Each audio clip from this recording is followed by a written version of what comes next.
ನಾನು ಕಾಯ್ತಾನೂ ಇರ್ಲಿಲ್ಲ. ನಾನು ಸುಮ್ನೆ ಯಾವತ್ತೋ ಮರ್ತೋಗ್ತಿದ್ದೆ. ಅದೇ ಅವಳಿಗೊಂದ್ ಮಾತು ಕೊಟ್ಟಿದ್ದೀನಿ ಕಣೋ. ಆ ಮಾತಿಂದ ನಾನು ಇವತ್ತವರೆಗೂ ಅಳ್ತಾ ಇದ್ದೀನಿ ಅವಳು ನೆನ್ಸ್ಕೊಂಡು. ಅದೇನೇ ಆಗಿರ್ಲಿ, ಮಾತೆ ಕೊಟ್ಟಿರೋ ಬೇರೆನೇ ಆಗಿರ್ಲಿ, ಬಟ್ ನೀನ್ ಇನ್ನೂ ಅವ್ಳು ನೆನ್ಸ್ಕೊಳ್ಳೋದ್ರಲ್ಲಿ ಅರ್ಥ ಇಲ್ಲ ಕಣೋ. ಅವ್ರು ಏನಾದ್ರು ರಿಟರ್ನ್ ಬರ್ತಾರೆ ಅಂದ್ರೆ ಅವ್ರನ್ನ ನೆನೆಸ್ಕೊಳ್ಳೋದ್ರಲ್ಲಿ ಒಂದ್ ಅರ್ಥ ಇರುತ್ತೆ, ಅವ್ರಿಗೋಸ್ಕರ ಕಾಯೋದ್ರಲ್ಲಿ ಒಂದ್ ಅರ್ಥ ಇರುತ್ತೆ. ನಾನ್ ಕಾಯ್ತಾ ಇದ್ದೀನಿ ಅವ್ಳು ರಿಟರ್ನ್ ಬರ್ತಾರಂತ ನಂಬಿಕೆ ಇದೆ. ಬಟ್ ನನಗ್ ಒಂದ್ ಆಸೆ ಏನು ಅಂದ್ರೆ ನಾನೊಂದ್ ಮಾತು ಕೊಟ್ಟಿದ್ದೀನಿ, ಅದನ್ನ ಉಳಿಸ್ಕೊಳ್ಬೇಕು ಅಂತ ನಾನು ಅವಳ ಹಿಂದೆ ಬಿದ್ದಿದ್ದೀನಿ. ಬಿಟ್ರೆ ಇನ್ನೇನು ಇಲ್ಲ. ಆ ಮಾತನ್ನ ನೀನ್ ಒಬ್ಳು ಉಳಿಸ್ಕೊಂಡ್ರೆ ಸಾಕ?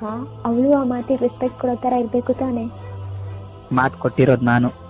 ಕೊಟ್ಟಿರೋದ್ ನೀನೇ ಆಗಿರ್ಬೋದು, ಬಟ್ ಅದಕ್ಕೆ ರೆಸ್ಪೆಕ್ಟ್ ಅವಳ ಕಡೆಯಿಂದನೂ ಸಿಗ್ಬೇಕು ತಾನೆ?